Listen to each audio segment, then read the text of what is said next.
तो संत तो उस धन को धारण करते हैं जो व्यय करने के पश्चात भी प्रतिदिन बढ़ता ही रहता है। और महाराज आपकी बात कर ले नारद जी, तो आप तो किसी भी प्रकार के धन को धारण ही नहीं कर सकते। लौकिक धन की बात करें तो आप वो धारण ही नहीं कर सकते। बोले क्यों? प्राचेतस दक्ष का शाप है, 2 घड़ी से ज्यादा कहीं टिक नहीं सकते। अब यदि 2 घड़ी से अधिक कहीं टिक नहीं सकते तो धारण कैसे करोगे महाराज? क्योंकि धारण करने के लिए तो आश्रम बनवाना पड़ेगा, अकाउंट खुलवाना पड़ेगा। ऐसे धन संपत्ति तो आप नहीं स्थान कर सकते। आपके मुख पर ये दुख के बादल क्यों?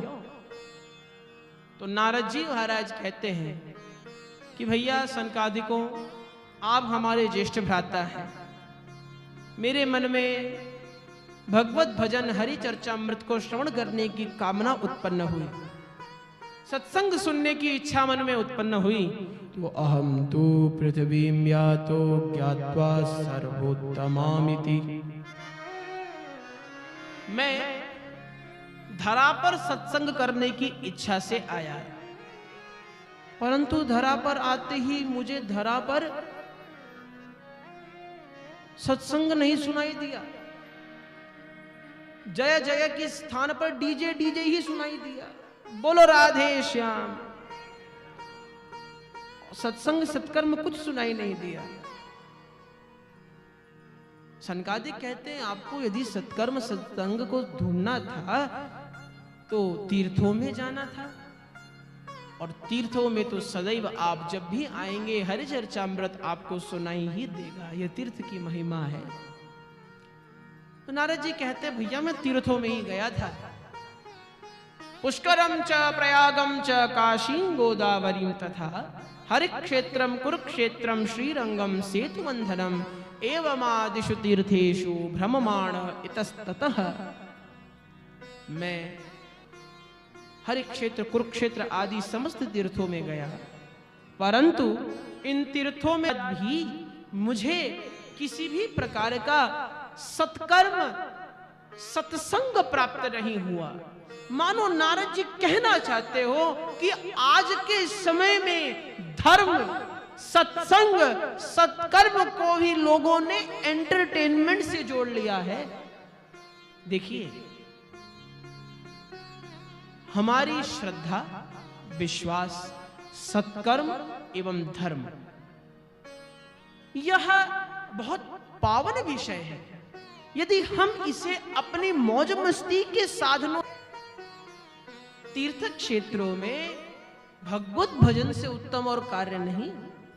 गुरुदेव कहते हैं वैसे ही शास्त्रकारों ने विद्वानों ने संगीत आदि रस को हरि कथाओं में जोड़ा है सारल्य के लिए।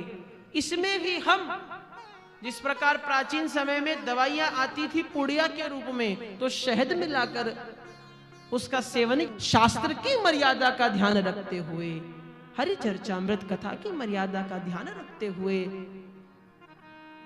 इन्हें एंटरटेनमेंट उपहास का साधन न बनाया जाए। तीर्थों में आकर भजन किया जाए। शास्त्र कहते हैं सर्व क्षेत्र कृतम पापम तीर्थ क्षेत्रे विनश्यति। सारी दुनिया भर में कोई भी पाप कीजिए, तीर्थ में आकर वह पाप नष्ट हो जाएगा। लेकिन तीर्थ में पाप कर रहे पापियों सावधान हो जाओ। तीर्थ क्षेत्रे कृतम पापम वज्रलेपा भविष्यति। तीर्थ में किया गया छोटा सा भी पाप वज्र के समान होता है। संतों का अन्वेषण करने लगा, संतों को ढूंढने लगा, परंतु विडंबना की बात तो यह है कि मंदः सुमंद मतयोर मंद भाग्यायुपद्रुता पाखंड निरतः संतो विरक्ताश्च परिग्रह। कलयुग में जो वास्तविक संत हैं वे आडंबरी संतों के कारण प्रकट ही नहीं होते। संत वो जो छुपते हैं, लेकिन आजकल के अधिकतम संत छुपते कम है, छपते ज्यादा हैं। तो जो वास्तविक संत हैं वे तो अपनी साधना में भगवत भजन में लीन रहते हैं। अपने जीवन में यदि किसी वास्तविक संत के दर्शन हो जाए तो कृतकृत्य समझना चाहिए। डुप्लीकेसी का जमाना है। जैसे संसार में शुगरलेस शुगर, सॉल्टलेस सॉल्ट सब मिलेगा, वैसे ही संतत्व लेस संत भी मिलने लगे। शुगरलेस शुगर क्या होती है? चीनी तो है पर चीनी नहीं, नमक तो है पर नमक नहीं, वैसे ही संत तो है पर संत नहीं। या ये कहे संत का आवरण तो धारण किया है परंतु संतत्व तो गायब है। संत तो हैं पर संतत्व तो नहीं है। संत की वेशभूषा को धारण कर लिया। विचित्रता यह है कि मंदहा सुमंद मतयोर मंद भाग्या विपद्रुता। संसार में कुछ लोग ऐसे होते हैं जिनकी कुंडली बड़ी खराब होती है। शनि भगवान का बड़ा प्रकोप है, जिनके ग्रह नक्षत्र अच्छे नहीं होते परंतु अपने परिश्रम के बल पर अपना जीवन बहुत सुंदर में ढंग से जीते हैं। तो कुछ लोग संसार में ऐसे होते हैं जिनकी इतनी कमाल की कुंडली होती है कि दुनिया भर में भले ही पप्पू कहलाए जाए पर ठाट बाट से रहते हैं। तो महाराज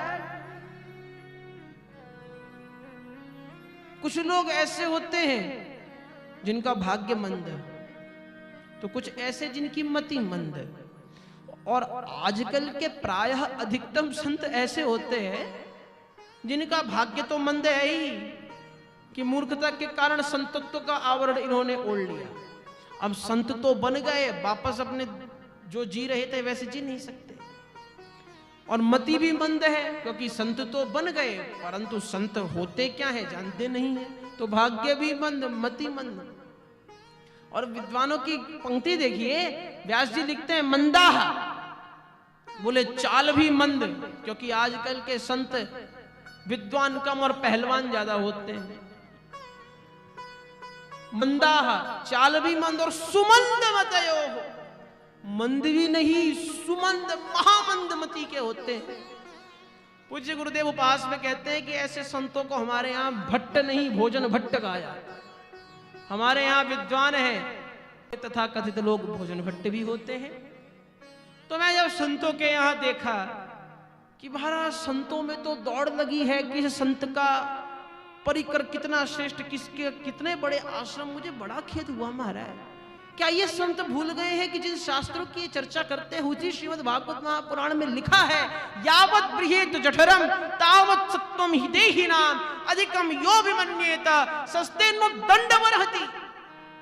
आपके भोजन के पात्र में यदि पेट भरने लायक भोजन है परंतु आप उससे एक अन्न का दाना भी अधिक लेते हैं तो आप पापी हैं, चोर हैं, दंडनीय हैं, दंड के अधिकारी हैं। क्या आजकल के संत इस बात को भूल गए? जिनका ना भूत है ना भविष्य। अरे महाराज, सन्यासियों को तो देहाग्नि भी नहीं दी जाती, वे भी परिग्रह करने पर लगे हुए हैं। विचार करने की बात है महाराज। तो के यहां से मैं उठा और पहुंच गया गृहस्थों के यहां। गृहस्थ धर्म में विवाह संस्कार नहीं हो रहा, बोले कॉन्ट्रैक्ट साइन किए जा रहे हैं। आजकल पुराने जमाने में समधी हुआ करते थे, जिनकी धी आपस में बुद्धि विचार मिले हुए समधी। आज के जमाने में समधन हुआ करती हैं, जिनकी धन संपत्ति मिले। महाराज सीधी सी भाषा में समझे तो जो कन्या सेंट्रो जिनके घर में है, ऐसे घर में उत्पन्न हुई है, उसका विवाह बाइक वाले के, पल्सर वाले के घर नहीं होगा, फॉर्चूनर वाले के यहीं होगा। बोलो राधे श्याम। विचित्रता की बात तो देखिए कि यदि एक कन्या मासिक वेतन 50,000 रुपए का कमाती है तो वो विवाह करेगी कम से कम 2.5 लाख वाले से, 30,000 वाले से विवाह नहीं करेगी। और बेचारे पुरुष, किसी कन्या से पूछो महाराज आप धन संपत्ति कमाती हैं, ठीक है, आप लाइए किसी नाकारा आदमी को जो कुछ ना करता हो, ऊपर से अनपढ़ भी हो, उसे अपने घर में रखिए, उससे घर के काम करवाइए, उसका लालन पालन कीजिए। बोले नहीं नहीं, हमने इस दिन के लिए थोड़ी ना पढ़ाई की थी। अच्छा, तो महाराज जो आजकल के बड़े बड़े अधिकारी जो विद्वान भी होते हैं, वे भी ऐसी ऐसी गृहिणियों को ले आते हैं जिनका लालन पालन भी खुद करते हैं। एक देवी जी बोली, भैया यदि अपने माता पिता का पालन करने का अधिकार कन्याओं को मिल जाए तो वृद्धाश्रम बंद हो जाएंगे। हम कन्या इतनी सक्षम है। तो पूज्य गुरुदेव कहते हैं, ऐसी माताओं के श्री चरणों में निवेदन है, माता श्री यदि आप अपने सास ससुर को अपना माता पिता समझने लग जाएं तो आधे वृद्धाश्रम तो ऐसे ही बंद हो जाएंगे। बोलो राधे श्याम। तो गृहस्थाश्रम की भी बड़ी विचित्र स्थिति है। बूढ़े माता पिता से कोई परामर्श लिया नहीं जाता, सारी बात श्रीमती के अनुसार चलती है। और यदि कोई परामर्श लेना की बात आए तो बोले श्यालों को बुद्धिदायक साले साहब को बुलाया जाता है, आप समझाइए। कन्या विक्रयणो लोभा दंपति नाम चकल कनम। कन्या का क्रय विक्रय होने लगा है तो क्या होता है, गृह कलेश प्रायः बने ही रहते हैं। तो गृहस्थों के यहाँ गृहस्थों की स्थिति देखकर, जहां सत्यम नास्ति तपः शौचम दया दानम न विद्यते उदरम भरिणो जीवाहा वराकः कूटभाषिनः। नहीं सत्य है, नहीं दया दान तप आदि है, कुछ नहीं है, केवल भोजन उदर कैसे भरना है, बस यही सबको सिखाया जा रहा है। एक बात सदैव याद रखिएगा, हमें अपने बच्चों को सिखाना चाहिए कि महाराज जीवन जीने के लिए जीविका होती है, जीविका के लिए जीवन नहीं जिया जाता।